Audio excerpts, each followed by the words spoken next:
Good morning student. इससे पहले वाले वीडियो में हमने देखा था कि किस तरह से बूढ़ी काकी के साथ में घर का जो मेहमान, घर के जो सदस्य है वो किस तरह से उसके साथ में बुरा व्यवहार करते हैं।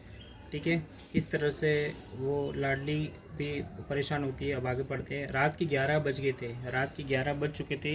रूपा आंगन में पड़ी सो रही थी। रूपा है वो आंगन में पड़ी सो रही थी। लाडली की आंखों में नींद नहीं थी। लाडली थी उसकी आंखों में नींद नहीं थी। उसकी आंखों में इसलिए नींद नहीं थी क्योंकि उसको अपने हिस्से की जो पूड़ियाँ है वो काकी को खिलानी थी, इसलिए उसकी आंखों में नींद नहीं थी। काकी को पूड़ियाँ खिलाने की खुशी उसे सोने न देती थी, और काकी को अपने हिस्से की जो पूड़ियाँ खिलानी थी उसकी जो खुशी है उसको सोने न देती थी। जब विश्वास हो गया कि अम्मा सो रही है, जब उसको पूरा कॉन्फिडेंस हो गया, बिलीव हो गया कि अम्मा सो रही है, तो वह चुपके से उठती है और बूढ़ी काकी की कोठरी की ओर चली जाती है। बूढ़ी काकी को केवल इतना याद था कि किसी ने मेरे हाथ पकड़कर घसीटे, और फिर ऐसा मालूम हुआ कि जैसे कोई पहाड़ पर उड़ाए लिए जाता हो।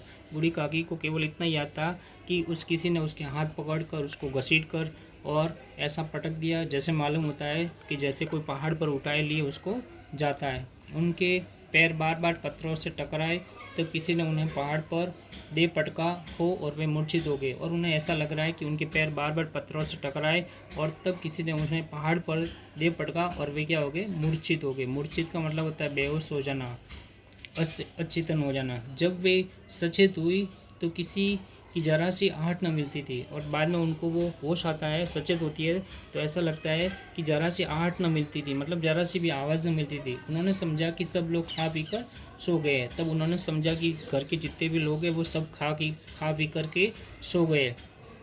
यह विचार कर काकी निराश में संतोष के साथ लेट गई। यह विचार कर काकी बिल्कुल निराश हो गई, दुखी हो गए और संतोष के साथ में लेट गई। ग्लानि से गला भर भर आता था, और ग्लानि से गिल्टी से उसका जो गला है बार बार भर आता था, मतलब वो रो रही थी, परंतु मेहमानों के डर से रोती नहीं रही। परंतु उसको इस बात का डर था कि अगर वो ज़ोर ज़ोर से रोएगी तो मेहमान के डर से वो रो भी नहीं थे।